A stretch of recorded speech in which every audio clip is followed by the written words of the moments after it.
Bonjour très chers compatriotes gabonais, en vos rangs de qualité respectives, vous êtes à l'émission Atmosphère, intervention chirurgicale, électorale et judiciaire, voire même financière, animée par le prince Adouma David Mberakuba, la voix des sans-voix, la cristallisation, les aspirations légitimes du peuple souverain, le garant de toute légitimation du pouvoir, la légitimation du pouvoir, frappé du sceau du savoir et l'onction de la faculté, le bon sens populaire, agressé par des promesses non tenues, d'un certain nombre d'avatars politiques sans base législative.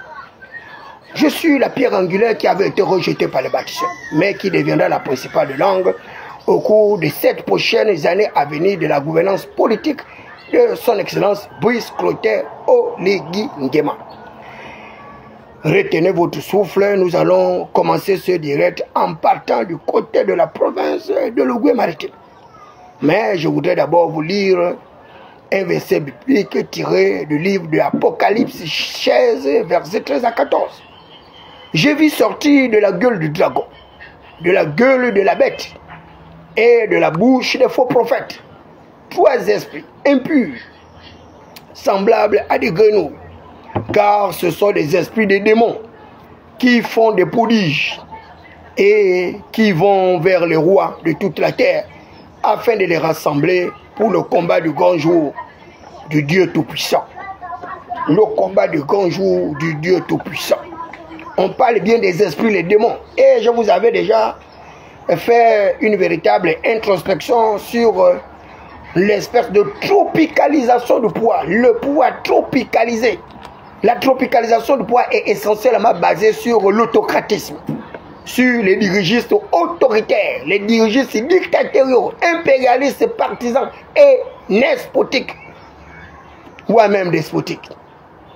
Ces régimes autoritaires sont caractérisés par le non-respect d'un certain nombre d'états de droit, la bonne gouvernance, les libertés publiques et autres. Et au sein de ces démons tropicaux, vous aurez des dirigeants qui se caractérisent par une espèce de royautisation de leur espace étatique.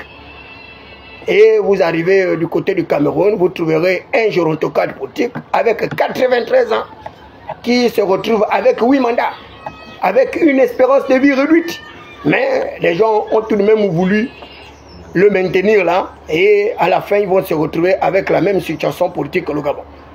Et le même cas s'est révélé au Tchad, au Congo, en Guinée équatoriale, en Côte d'Ivoire et autres, où vous avez un autre ménopausé politique et qui est à la poursuite d'un 5e mandat, puisque le 4e mandat il vient de l'obtenir. Mais qu'à Dieu ne plaise, le cas du Gabon est totalement autre dès lors que nous sommes arrivés à une espèce de limitation des mandats et avec une clause, c'est-à-dire une impossibilité de modifier la durée des mandats. Donc vous avez un mandat de 7 ans renouvelable une seule fois, cela fait 14 ans. Donc je voudrais rappeler mes frères et amis qui sont du côté justement de la commune de Port-Gentil, qui ont trouvé un brillant alibi savamment conçu pour pouvoir peindre le maire de la commune de Port-Gentil, Wagné Ambouré, mon très cher collègue qui était au lycée Bessieux. Moi j'étais à Immaculée et nous habitions le même quartier, c'est-à-dire la nouvelle cité dans le 6e arrondissement de la commune de Libreville, particulièrement derrière l'école l'école publique nous allons 4. Wagné Ambouré, dont la mère n'est rien d'autre que Madame Ambouré, cette femme qui s'est longuement battue pour l'avènement de la démocratie dans notre pays, à travers le parti de Maître Louis Agonjo Okawe, qu'on appelait le Parti Gabonais du Progrès PGP. Et d'ailleurs, vous avez suivi avec une attention particulière, justement, le réquisitoire d'une des avocats qui a apporté la preuve matérielle, certifiée et certifiable, que le palais d'Ali Bongo Deba avait été conçu sur le centre de la destruction, justement, du verger et du potager avec 3 autres maisons de Maître Louis Agonjo Okawe. Cet acteur politique qui avait été victime de toutes les afflictions, les flagellations, le meurtrissure d'un système monosapien caractérisé par la démesure, caractérisé par la répulsion justement de toutes les forces qui soient capables d'appeler le pays vers l'avènement de la démocratie. Nous voulons donc rendre un hommage particulièrement appuyé à Maître Louis Agonjo Okawe, mais également à la maire de Ouagny,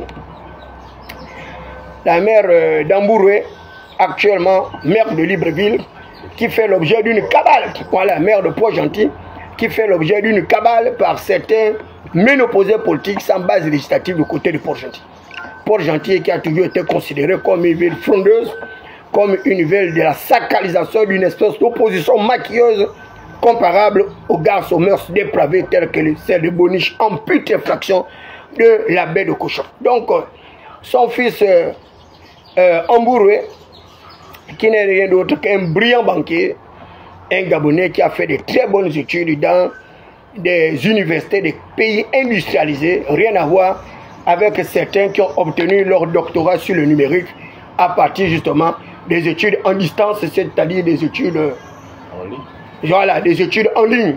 Et ils se font vanter pour des super brillants intellectuels, connaisseurs en droit objectif et en économie. Et d'ailleurs, je vais arriver à les démystifier tout à partir du discours qui a été tenu par Ondo Sanso, brillantissime économiste de renom et qui fait la fierté du peuple suivant. Ouagny Ambouroué qui a été élu maire de la commune de Port-Gentil, mais qui malheureusement est victime d'une cabale de certains conseillers mal intentionnés, caractérisés par la démesure, caractérisés par l'ostracisme, l'aveuglement, le tourisme et l'égarement d'esprit. Et je voudrais dire à ces conseillers aujourd'hui qui veulent récuser le mode justement d'élection de Ouagny Ambouroué à la tête de la commune de Port-Gentil pour leur dire que le mode d'élection sur le choix de la mairie qui a été proposé au niveau de la commune de Port-Gentil n'a rien à voir d'antidémocratique comme voudrait le faire croire.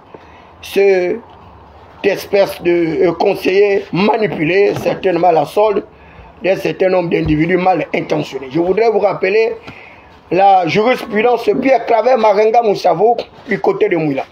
Pierre Claver Marenga Moussavo avait obtenu 9 conseillers sur 18. Le Parti démocratique gabonais en avait eu 5 et du job du Vung Diding, l'ADER, l'Alliance démocratique et républicaine, avait eu 4. Et lorsqu'il s'est agi de choisir le maire de la commune de Mouila, eh bien, il s'est posé une problématique, à savoir que Maranga avait 9 conseillers et il lui fallait avoir un conseiller de plus pour avoir la maîtrise du conseil municipal de Mouila. Malheureusement, le PDG ne va pas faire alliance avec Maranga Moussavo. Le PDG va faire alliance avec l'ADER. Ils vont se retrouver avec 9 conseillers. Donc 9 conseillers contre 9 conseillers de Maranga Moussavo. Mais il fallait procéder au choix justement de celui-là qui allait présider les destinées de la commune de Mouila. 9 contre 9, alors qu'il faut un dixième. Donc un conseiller de plus. Et malheureusement, nous allons nous retrouver dans la salle. Et à l'époque, Koumba Sovi était gouverneur de la province Langouni. Et Maranga Moussavo, au cours de ce conclave, va demander une élection à main levée. À main levée parce qu'il sait qu'il a la majorité, donc il a 9 conseillers, mais il faut pêcher un autre conseiller. Le conseiller de l'ADER, le conseiller du PDG, sachant certainement que Maranga avait managé les deux, ont mis une fin de non-recevoir, à savoir qu'ils n'acceptaient pas l'élection à main levée, mais qu'ils proposaient plutôt une élection à bulletin secret. Et ils vont se baser sur une disposition électorale de notre loi fondamentale, sur le secret du bulletin de vote. Mais dans ce secret du bulletin de vote, nous allons également développer un autre argument, à savoir que le secret du bulletin de vote ne peut se passer que dans une élection au suffrage universel et direct, et non dans une élection au suffrage universel et direct, dès lors que les conseillers ont déjà été identifiés par les uns ou les autres, et que nous devons respecter la volonté du peuple souverain.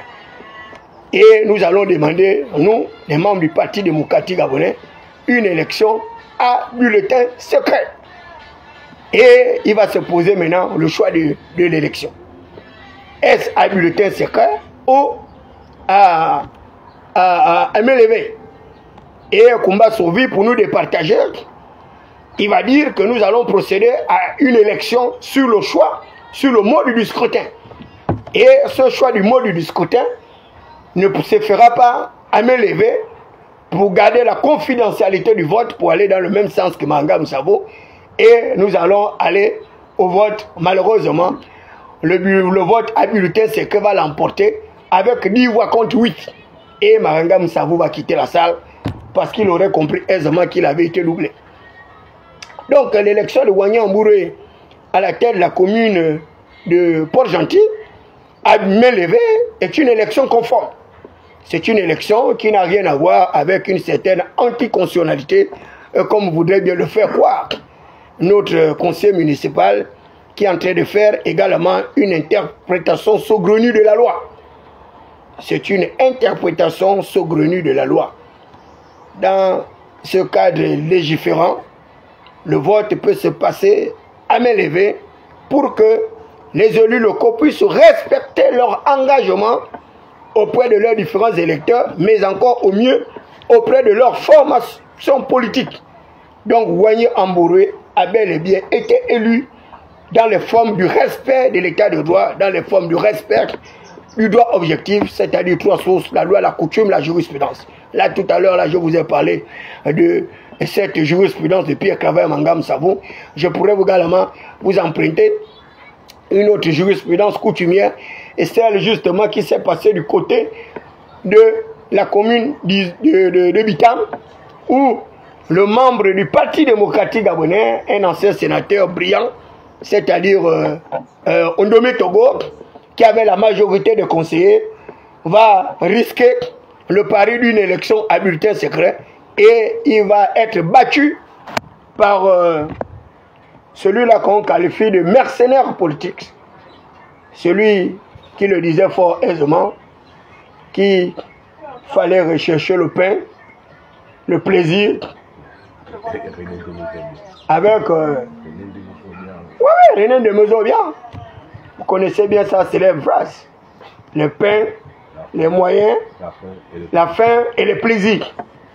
Et ce dernier va payer quelques conseils du Parti démocratique gabonais qui vont battre en retraite le candidat investi par le parti, c'est-à-dire Ondomé Togo. Et il va être surpris par cette débâcle électorale, alors que les membres du parti de Ndemezo n'avaient même pas le minimum requis pour pouvoir même participer à cette élection. Donc c'est pour éviter ce genre de comportement antidémocratique que les candidats arrivent à demander un vote à main levée.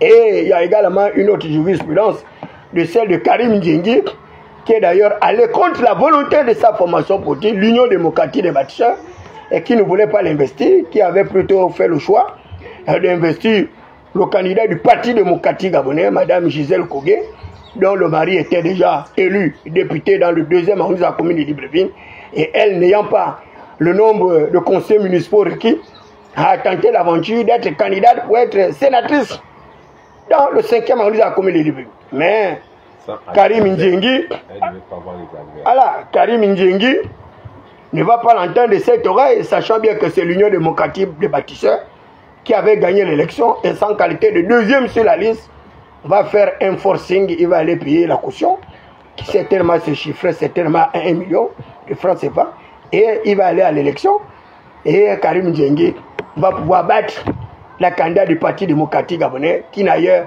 n'avait pas la majorité des élus, et nous comprenons mal comment cette dernière avait pu être candidate, tout simplement par les arrangements d'arrière-boutique, parce que l'Union démocratique des bâtisseurs voulait procéder ainsi pour lui donner un mandat non légitime par le peuple souverain, car le peuple avait démocratique des bâtisseurs. Donc Karim Ndiengi finit par être élu sénateur dans le 5e arrondissement de la commune de Libreville, et nous voulons saluer la témérité de ce jeune fils de bas quartier, de quartier sous-intégré, des faubourgs justement de notre métropole de Libreville, Karim Ndiengi, qui s'est toujours caractérisé par un certain entêtement, et il a vite compris que dans ce régime politique-là, eh bien, si vous n'êtes pas capable de vous battre contre les géants, contre ces titans-là, eh bien, il y a de fortes chances que vous ne puissiez pas vous en sortir. Karim Ndiengi, qui fut également 5e maire adjoint de la commune de Libreville en charge des marchés. Voilà, 4e maire adjoint de la commune de Libreville en charge des marchés. Donc Kaïm Nzengi, aujourd'hui, qui constitue une véritable alternative en matière de leadership des quartiers sous-intégrés. Nous voulons donc rassurer le maire Wagné Ambouroué, le port gentillet, pour dire que quel que soit le mode du scrutin, que ces gens aient choisi de présenter un candidat ou quoi que ce soit, de toutes les façons, vous avez bel et bien été élu à la régulière et nous attendons ce que va donner le recours, mais de toutes les façons, c'est un recours qui ne pourra jamais prospérer. Ensuite, je vais rentrer dans la deuxième étape de mon intervention du jour et qui va être essentiellement basée sur l'analyse d'un certain nombre d'agrégats macroéconomiques de notre pays. Et d'ailleurs, ce n'est pas moi, David Mbakoma, qui vous apprendra ce que j'avais dit par le passé, à savoir que le gouvernement actuel, qui est celui incarné par Alexandre Barraud-Chambrier, en sa qualité de vice-président chef du gouvernement, Séraphin Mundunga, mais également Henri-Claude Oyima, n'était pas à la hauteur des attentes des briscoteurs Oligidima, que ces individus n'étaient pas des véritables économistes pour avoir conçu une loi des finances totalement aux antipodes de la réalité, justement, de la vision d'un véritable acteur économique.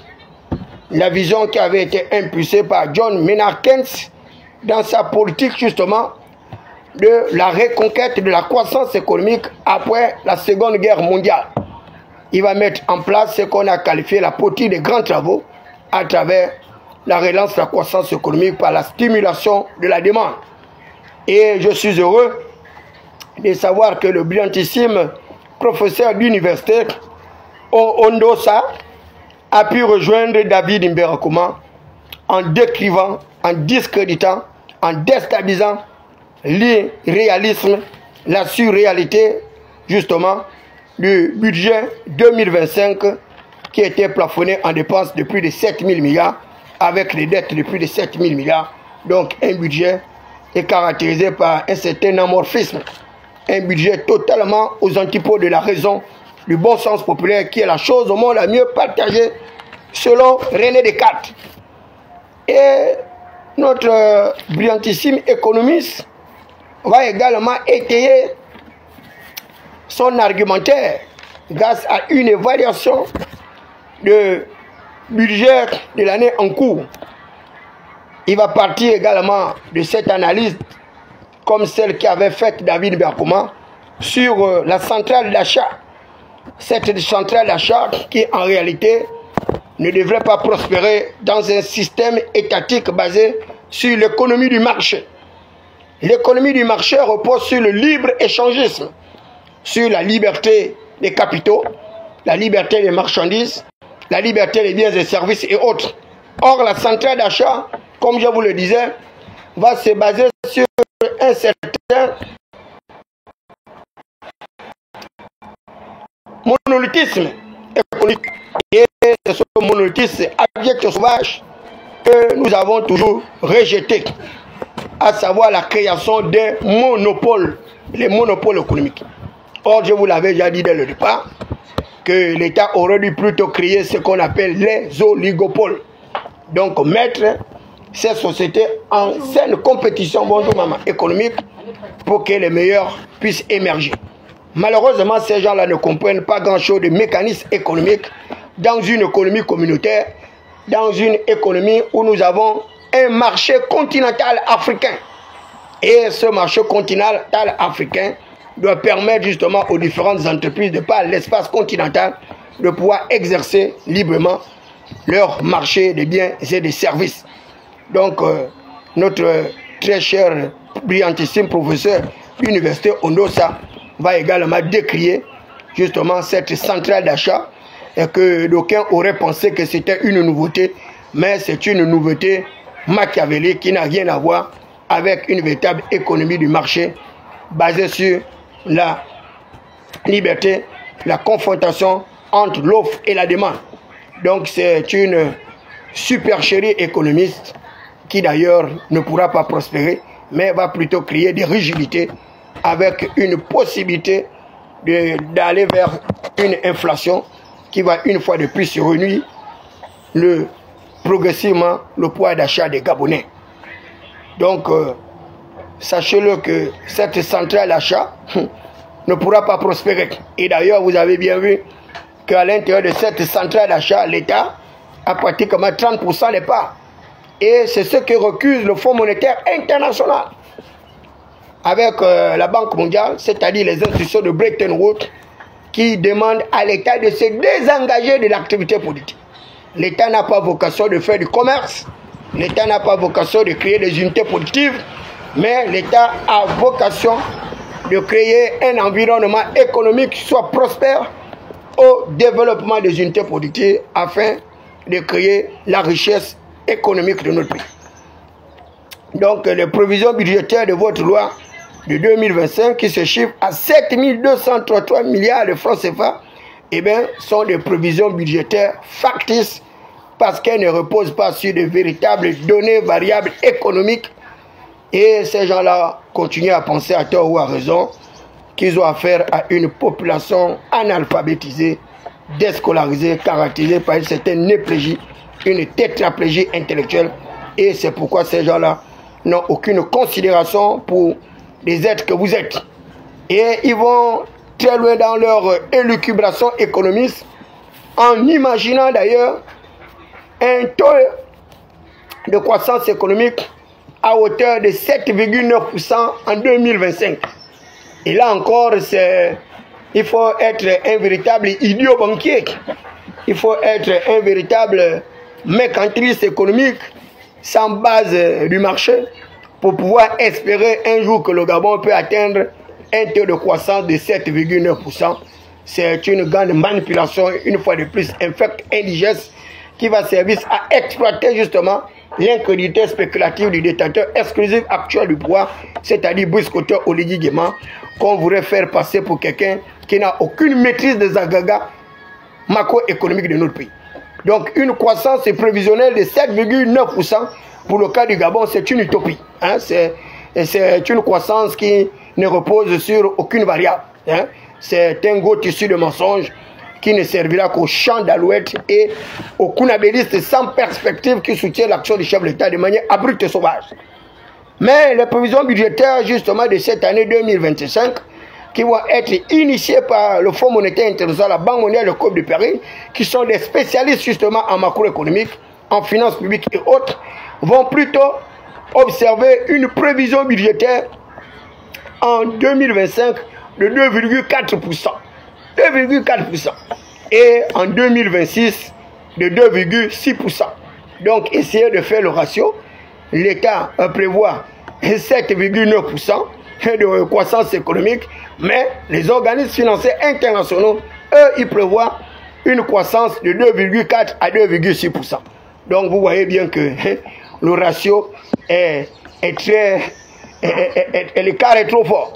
Et d'ailleurs, la Banque mondiale, la BAD, la Banque africaine de développement, parle d'un taux de croissance de 2,3% en 2025 et 2,1% en 2026.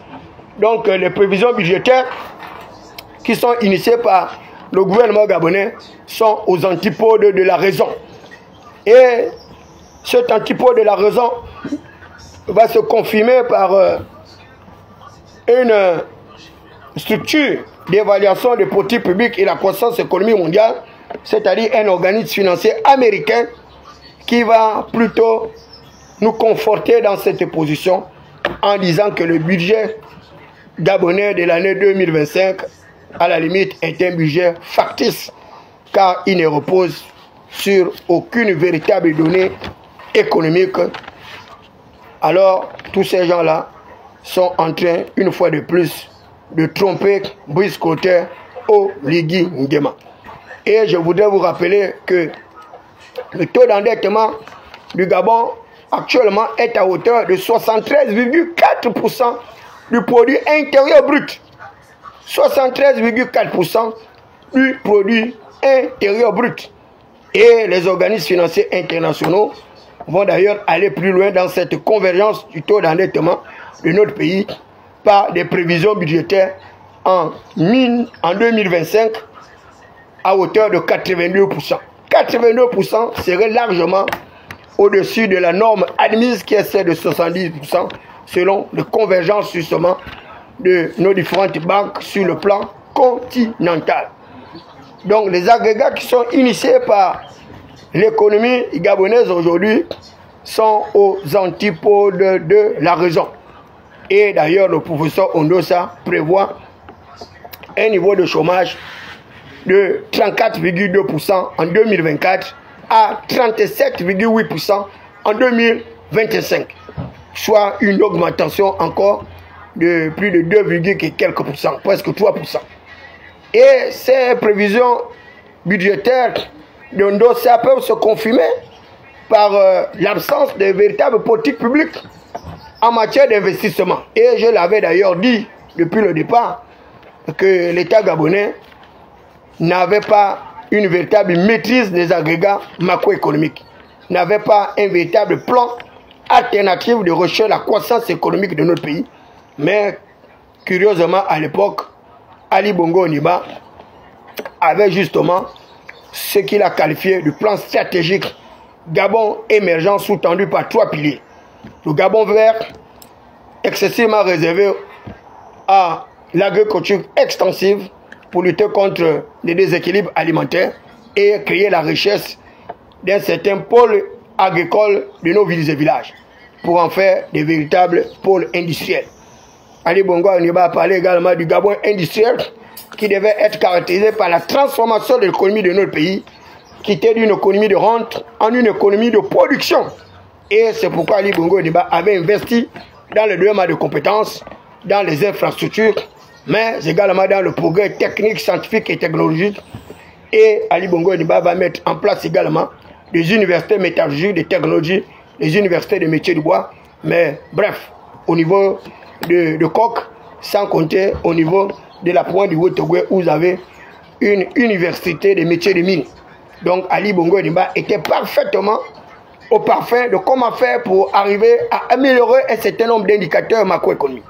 Et il va aller plus loin à travers le secteur tertiaire, grâce à la numéralisation, la lutte contre la fracture numérique, mais également la fracture numérique. Et c'est pourquoi aujourd'hui les Gabonais peuvent se balader partout sur l'ensemble du territoire avec des smartphones et ils sont capables de se connecter à l'espace mondial. Et d'ailleurs, il a créé également un autre pôle d'excellence politique à travers l'AGNOS, l'agence gabonaise de l'observation de l'espace. Donc Ali Bongo Ondimba était parfaitement intégré dans cet univers macroéconomique. Rien à voir avec les autorités politiques actuelles, caractérisées par le Kounabeli Sibeya, caractérisées par la tromperie, la fantasmagorie économique et sociale. Et ils arrivent comme ça à faire croire à Brice Côté Olidi Diamant que le Gabon est sur les bonnes voies, sur les rampes de la croissance économique, alors que nous sommes en train de progressivement aller vers des déficits budgétaires qui vont être de plus en plus chroniques, avec une possibilité d'arriver à une réduction de notre espérance de vie, mais à une détérioration, dégradation et désintégration de notre pouvoir d'achat. Et je suis là pour démystifier ces économistes panglos, ces économistes de faubourg, des quartiers sous-intégrés, des villes et villages de ces pays soit dit industrialisés, Oxford, Strasbourg, Cambridge, autres universités, et que eux ils veulent faire passer pour des véritables références. Mais moi, David Bakoma, à ma qualité d'autodidacte, je suis là pour démystifier ce genre de personnages lugubres qui n'ont pas compris que les Gabonais ne sont pas suffisamment idiots, parce qu'en 35 ans d'apprentissage démocratique économique, eh bien, la conscience citoyenne du peuple gabonais s'est émancipée. Et c'est le cas du prince Adouma David Mberakoma, frappé du sceau du savoir et l'onction de la faculté. Cerveau serveur, divinement électrifié. Ça va également parler dans leur loi des finances des dépenses de fonctionnement qui se chiffrent à 3569 milliards. 3569 milliards de dépenses de fonctionnement. C'est vraiment une hérésie. Donc, au lieu d'arriver à réduire les charges productives de l'État, eh bien, eux, ils cherchent plutôt à augmenter ces charges productives pour entraîner le pays vers une crise financière imparable. Et les dépenses personnelles, ils arrivent à 959,7 milliards de francs CFA. Et l'investissement se chiffrerait à 3325 milliards. 3325 milliards d'investissement avec un budget. Il va faire une comparaison entre l'estomac d'un être humain, sa capacité de rétention, avec une métaphore du budget de notre pays. Donc, toutes ces variables budgétaires, en réalité, sont contrefaites, elles sont mal conçues, elles sont mal réfléchies, et c'est pourquoi ça parle justement d'un comportement de banquier primaire, caractérisé par la nullité, c'est-à-dire caractérisé par une espèce de médiocrité. Et il sous-entend ce que disait déjà David Mbakoma, à savoir que le gouvernement actuel d'Alexandre Barrot-Chambrier, quand bien même c'était un économiste de Bretton Woods, c'est-à-dire le Fonds monétaire international, la Banque mondiale, le Code Pays et autres, mais malheureusement, Barrot-Chambrier n'a pas fait de très bonnes études comme le minimum requis qu'a David Mbakoma pour pouvoir entraîner le pays vers une véritable révolution économique. Donc je suis là pour démystifier ce genre d'acteurs économiques sous-tendu par un enrichissement illicite, mais avec un cerveau contrefait des diplômes obtenus, non pas de manière légiférante comme David Mbakoma, mais obtenus certainement avec des recommandations. Et c'est le cas également de son très cher ami et frère, le vice-président de la République, Séraphin Mounonga, d'ailleurs, qui a obtenu son doctorat par justement une scolarisation à distance, c'est-à-dire par le numérique. Le docteur en droit Séraphin Mounonga aurait compris que l'État, qui est la forme la plus achevée du pouvoir, doit pouvoir se débarrasser de la familiarité du pouvoir, la personnalisation et la personnification du pouvoir. Parce que l'État doit rechercher la bonne gouvernance, le respect de l'État de droit, la lutte contre l'impunité et autres.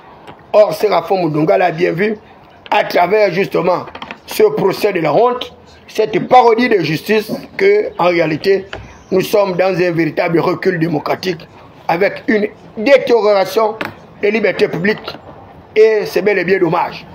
Je voudrais donc interpeller le chef de l'État sur la nécessité de libérer un de nôtres, c'est-à-dire un membre du groupe non aligné, Bom Ngom, candidat à la mort, matricule 212, le loup solitaire. Moi, je suis David Mbakoma, le prince Adouma, candidat à la mort, non pas le loup solitaire. Moi, je suis matricule 212. Je voudrais donc dire à Brice Kotter Oligui Nguema qu'il est possible d'exercer la démocratie sans exercer l'autocratisme du pouvoir, la dictature, parce qu'on ne peut pas avoir combattu la dictature féroce d'Ali Bongo Ondimba pour que nous puissions rentrer en plus dans une autre violation flagrante des libertés publiques.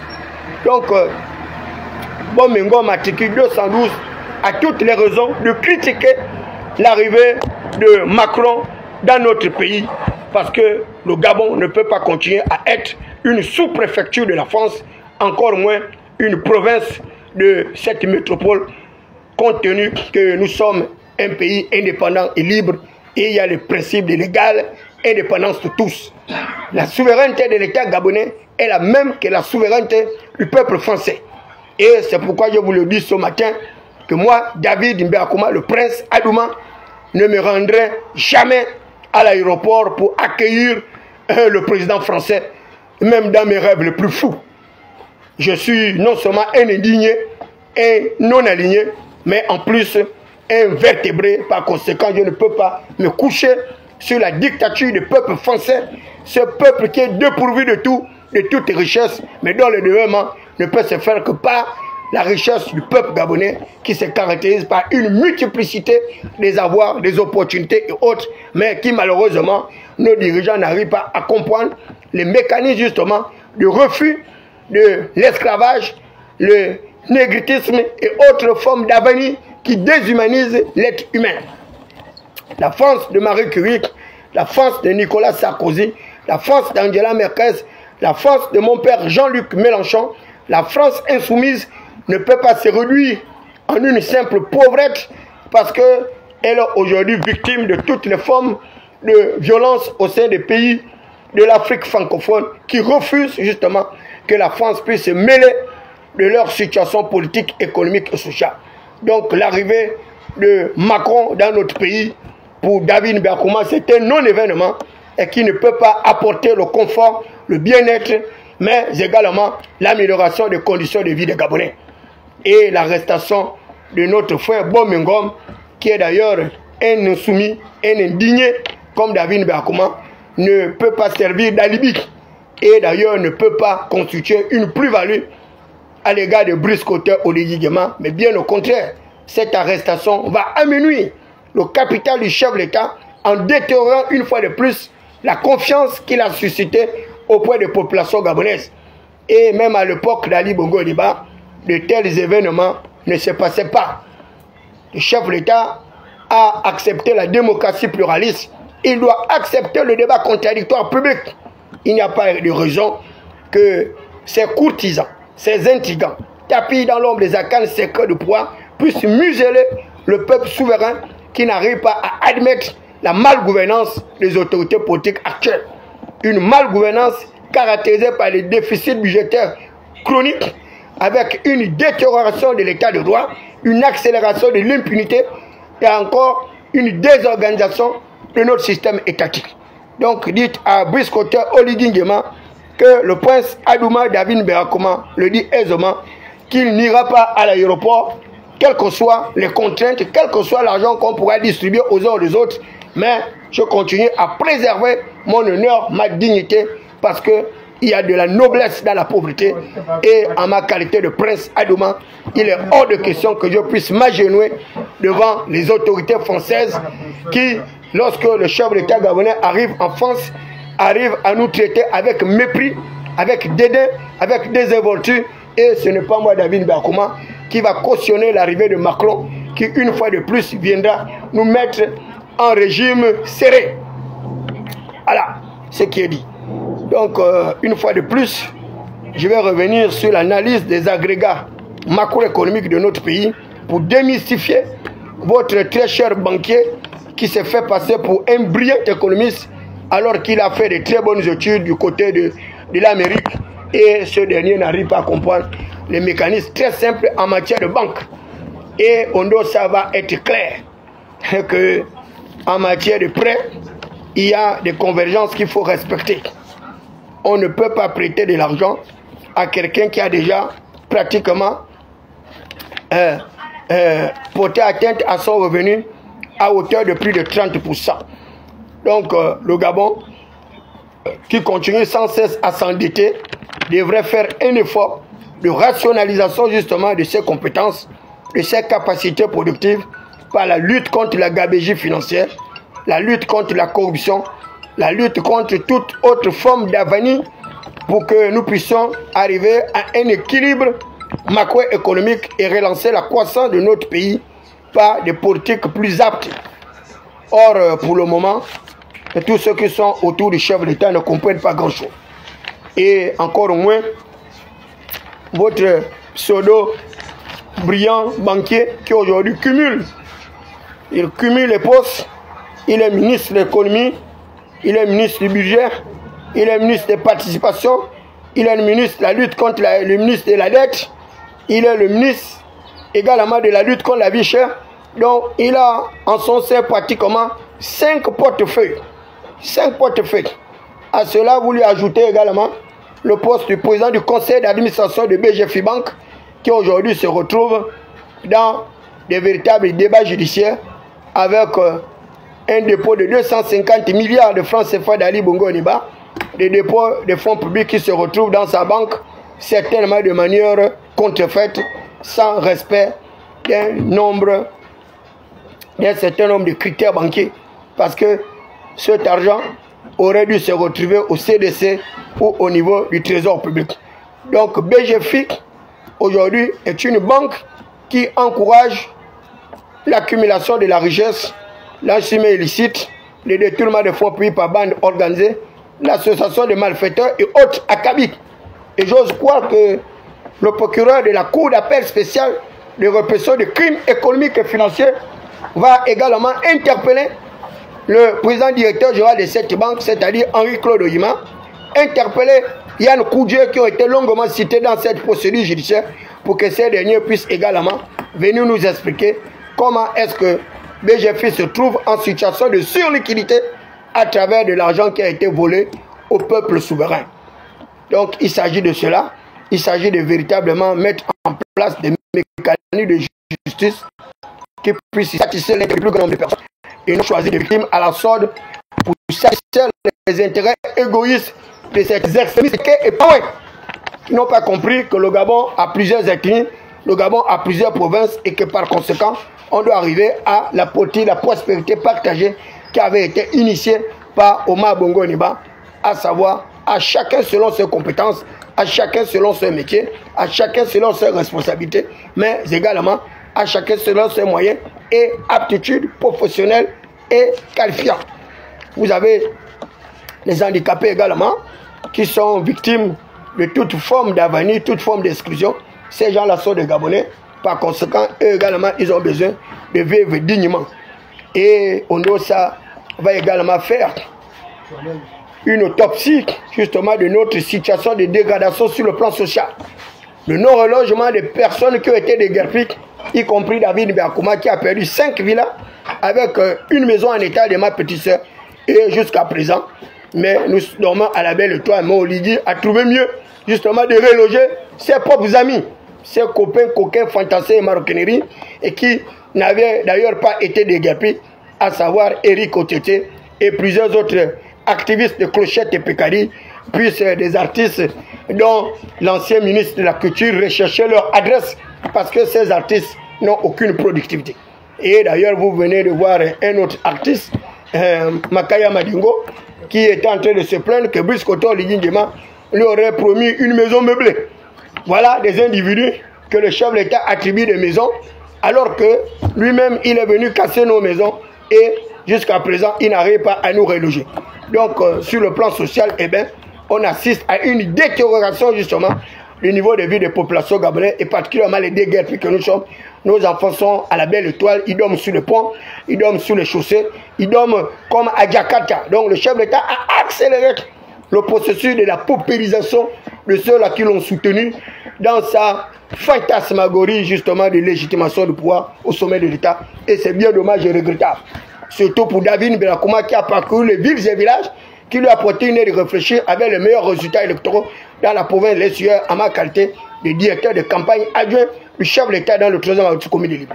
Et d'ailleurs, je voudrais saluer au passage l'élection d'un autre membre de la baie de Cochon, Eloan Zondo, qui est d'ailleurs le cochon familier, c'est-à-dire le véritable métropolitain. C'est lui aujourd'hui le faiseur de roi dans pratiquement toute la province de l'Essuyer en sa qualité de secrétaire général 1 de l'Union démocratique des bâtisseurs et actuellement premier vice-président de l'Assemblée nationale. Voilà, donc on peut tout de même nous réjouir que ce fils de quartier Mapane de la baie de Cochon ait pu se tirer d'affaire à travers cette promotion grâce à son guide éclairé Biscoto Ligingema en sa qualité de bâtisseur. Mais je voudrais déjà vous le rappeler que je ne serai jamais bâtisseur. Voilà, quel que soit tout ce que vous pourriez faire, allez-y, dites-le à Biscoto Ligingema que le prince Adouma a dit qu'il est clair, il n'est pas bâtisseur, il est la pierre qui avait été rejetée par les bâtisseurs, mais qui deviendra la principale de langue au cours de cette année à venir. Et je serai le caillou dans son pied de chaussure toutes les fois où il arrivera à détruire le capital social des Gabonais, eh bien il me trouvera devant son domicile parce qu'il est hors de question pour nous d'avoir lutté contre la dictature d'Ali Bongo Ondimba pour rentrer dans une autre dictature douce mais de plus en plus féroce.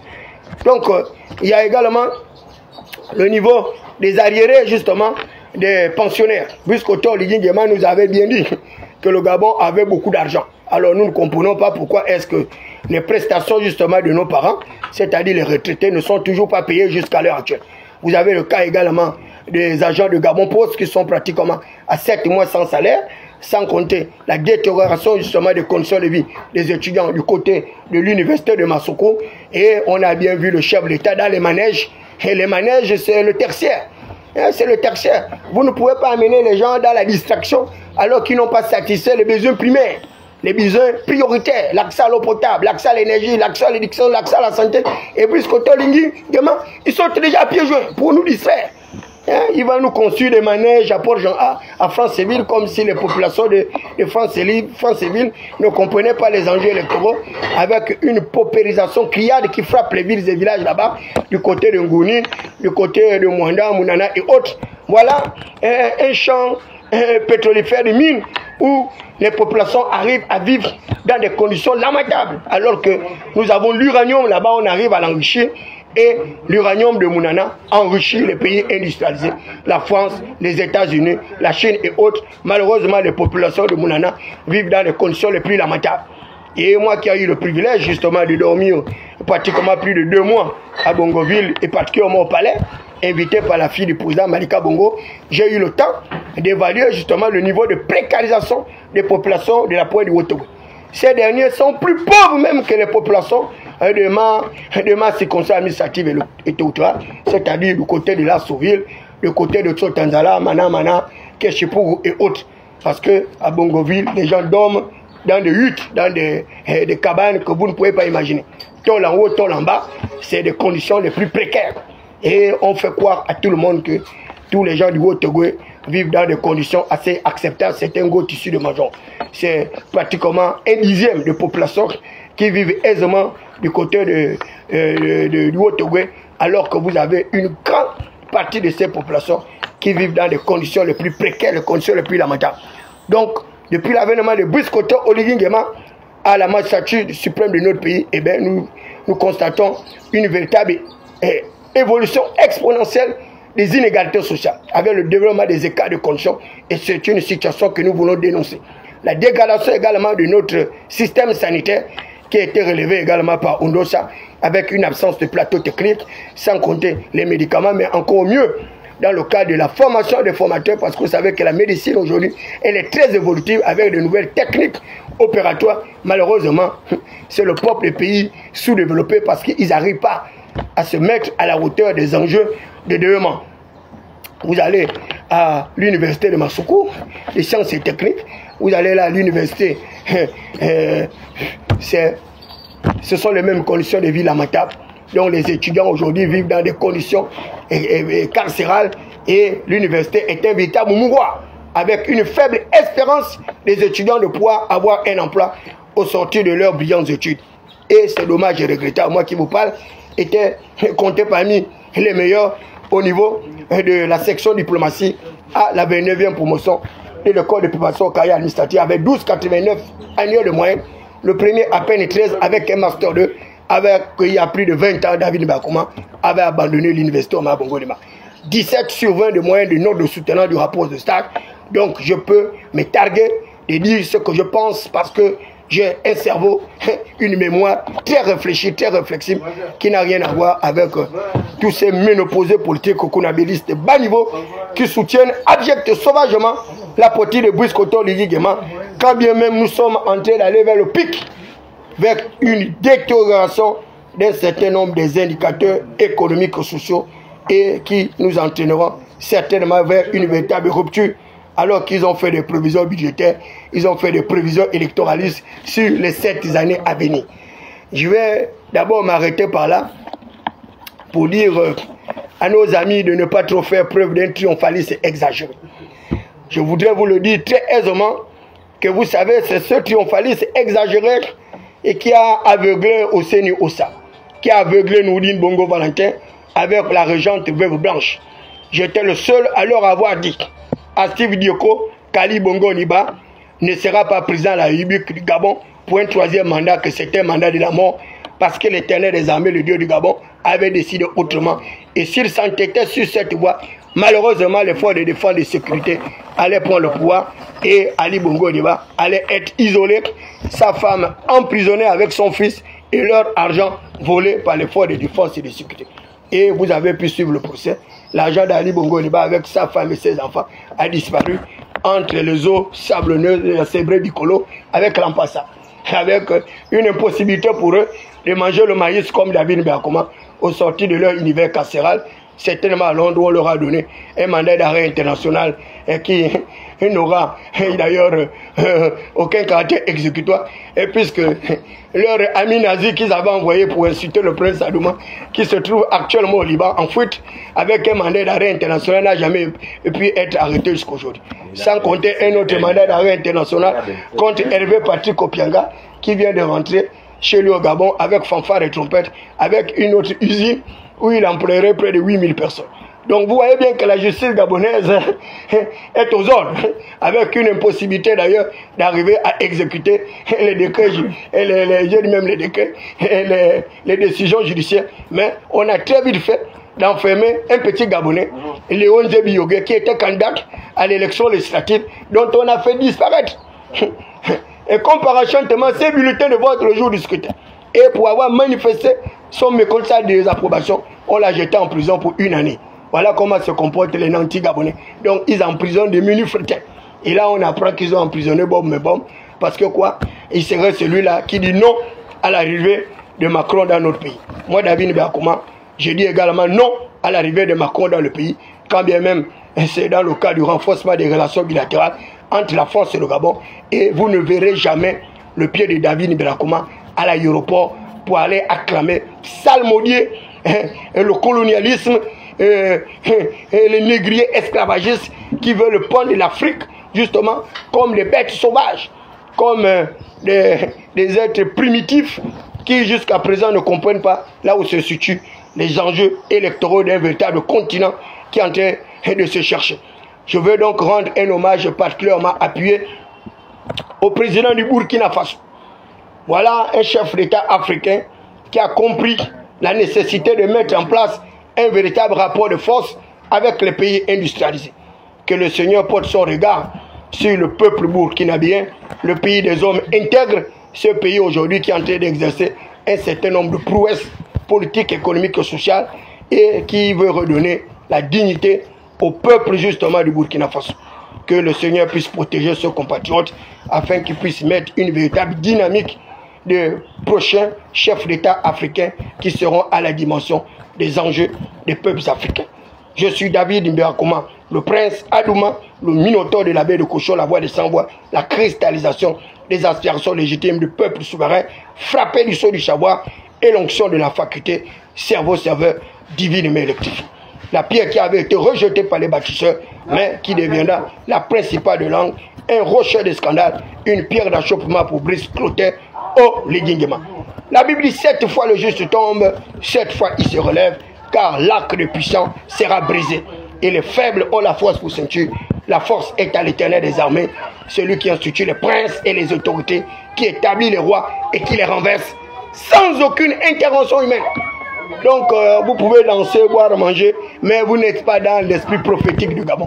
Nous sommes les fils d'Isaka, nous savons ce qui va se passer d'ici avant les 2 prochaines années. Mangez, buvez, faites vos provisions de gouvernance politique, économique, tout ça, mais vous vous réveillez un bon matin et un tout perdu. Et c'est en ce moment-là que nous allons rire. Nous allons rire de vous. Parce que mon père Ecclésiaste le disait. Je vais terminer par là. Il avait vu comme une espèce d'injustice de la part de celui qui gouvernait, à savoir que la folie occupait les lieux très élevés, pendant que les esclaves étaient sur les chevaux, les rois marchaient par terre, et par conséquent, tous les fondements de la terre étaient renversés. Et il posait la question de savoir que feront les justes si tous les fondements de la terre étaient renversés. Eh bien, les justes iront se réfugier à la montagne de l'Éternel, parce que la montagne de l'Éternel ne capitulera jamais. Nous sommes les fils de la prophétie et nous savons ce qui va se passer durant les 14 prochaines années. Mais les amis, n'allez pas trop vite en conjecture. Parce qu'il y a l'obscurité des nuages qui planent sur notre pays avec une forte prévisibilité d'un changement inévitable. Donc, hasta la victoria siempre, hasta la mañana, ailleurs. On est ensemble les amis. On attend dans 2 ans. Vous me direz. Je serai encore en train de manger mon maïs. Lorsque je disais à la coach Chalanga que tu vas terminer ta vie en prison. Si tu ne changes pas, il a fini en prison. J'ai dit à mon frère Patrice Talazan que les gens là vont t'amener en prison. Tu se retrouves en prison. J'ai dit à Noudine Bongo que tu seras en prison. Tu se retrouves en prison. J'ai dit à Sylvia que tu seras en prison. Elle se retrouve en prison. J'ai dit à Yann Ngoulou que toi ta prison sera plus féroce. Parce que la façon que tu es en train de malmener le Gabonais là, un jour tu vas te réveiller ayant tout perdu. On l'a arraché 27 villages avec piscine, plus les milliards. Avec 15 ans d'emprisonnement, 5 ans avec ceci, 10. Non, il a fait 2, il lui reste 8 ans. Donc quand il sort de prison là, j'espère que sa femme ne sera pas engrossée par les mêmes nantis là. Parce que eux, une fois ils te mettent en prison, ils dorment avec ta femme. Ils le font même les enfants. Comme ça, quand tu sors de la prison, tu es le plus malheureux de l'univers. Hosanna au plus au-dessus. Mystère profond des anges acclamés. Chérubin resplendissant aussi ailes déployées. As lumineux, corps céleste en mutation. Éternel des armées, toi qui institues les princes et les autorités, toi qui établis les rois et qui les renverses sans aucune intervention humaine, nous appelons tous les corps célestes en mutation de se mobiliser pour le pays dans une perspective de 2 ans. Que le ciel puisse bouger et que le ciel de Dieu puisse parler en faveur des populations qui souffrent, qui sont victimes de toute forme d'avanie. Que leur plan marquable ne puisse pas marcher. Pas de septennat. Ainsi soit-il, alléluia, aux anneaux plus haut-dessus. Pas de septennat. Je mange leur septennat de 7 ans. Je le réduis en 2 ans. Je mange leur septennat de 7 ans. Je le réduis en 2 ans. Comme ça, vous allez apprendre qu'il y a les vrais sorciers dans le pays. Hein, pas la rigolade que vous faites là. Donc, les 5 ans des députés là, où vous nous avez volé nos victoires, je vous mange 3 ans. Vous allez exercer pour 2 ans. Mais, il y a des députés qui vont partir avant 2 ans. Mais les suppléants ne vont pas siéger. Parce que quand le suppléant va vouloir siéger, il va encore renverser tout. Comme ça, on va reprendre tout à 0. On va transformer Kemel Kelsem ou le cas en maire de la commune de Tom, David Béakoma, en sénateur du 3e de la commune de Libéré.